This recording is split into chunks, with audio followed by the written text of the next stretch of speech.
আজি আমাৰ UPPL দলে প্ৰমোদ বড়ো ডাঙৰীয়াৰ নেতৃত্বত 40টাতে আমি নমিনেশ্যন জমা হৈছে আৰু আমাৰ সকলোৱে একচেপ্ট হৈছে।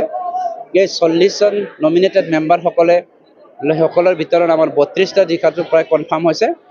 কিন্তু গণতন্ত্ৰ হোৱাৰ কাৰণে আমাৰ অপজিশ্যনৰ প্ৰয়োজন। আমি জাম্বা কেইজনমান BPFৰ মানুহক 5জন জিকাবলৈ বিচাৰিছোঁ।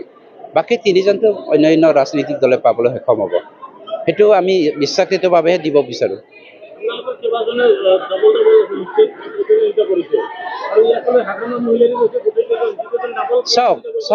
চাওক এটা কথা, আমাৰ প্ৰকৃত গণতন্ত্ৰটো এতিয়া প্ৰতিষ্ঠা হৈছে। হাগ্ৰামাই গণতন্ত্ৰটো ভয় কৰে, যাৰ ফলত সি যোৱা 5 বছৰে এছেম্বলিত কেতিয়াও উপস্থিত নহ'ল। কিয়নো গণতন্ত্ৰ শব্দটো তাৰ হৃদয়ত যদি আহে নহয়, যদি সি মুখত যদি গণতন্ত্ৰটো লয়, তাৰ বুকুত মানে ভূমিকম্প অহা নিচিনা হয়। গতিকে গণতন্ত্ৰটো ভয় কৰি পেলাই সেইখিনি কথাটো তেওঁ কৈছে। নাই, প্ৰথম বুলি নহয়, মই UPPL হিচাপে দ্বিতীয়বাৰৰ কাৰণে প্ৰতিদ্বন্দ্বিতা কৰিছোঁ। মানে নহয়, 40টা সমষ্টি আমাৰ সমষ্টি, 40টাই আমাৰ সমষ্টি। চিফ ছাৰে য'তে নপঠিয়াক কিয় তাতে মই জিকাই আহিম। জেমছটো প্ৰতিদ্বন্দ্বী হিচাপে মই লোৱা নাই।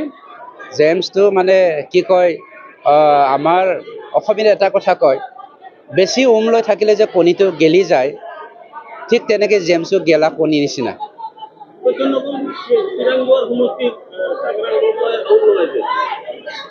চাংগ্ৰাম ব্ৰহ্মটো আমাৰ কাৰণে ইছ্যু নহয়। অৰ্থহীন এটা মানে অপদাৰ্থ ব্যক্তি তেনেকুৱা অপদাৰ্থ ব্যক্তি পৃথিৱীত বহুত আছে। অপদাৰ্থ ব্যক্তিসকলৰ কাৰণে আমাৰ UPPL দলত কোনো 1 পইচাৰ কাৰণেও আমাৰ ক্ষতি নহয়। আমাৰ কথাটো হ'ল BPFৰ 40টা সমষ্টি, সিহঁতে 40টা টিকেট দিছে। তাৰে ভিতৰত সিহঁতক আমি 5টা দিবলৈ বিচাৰিছোঁ। হাগ্ৰামাটোতো 0 হ'ব এইবাৰ। হাগ্ৰামা 0 হোৱাৰ পাছত বড়ো জাতিটো ইউনাইটেড হৈ যাব, সেইটো 100% কনফাৰ্ম।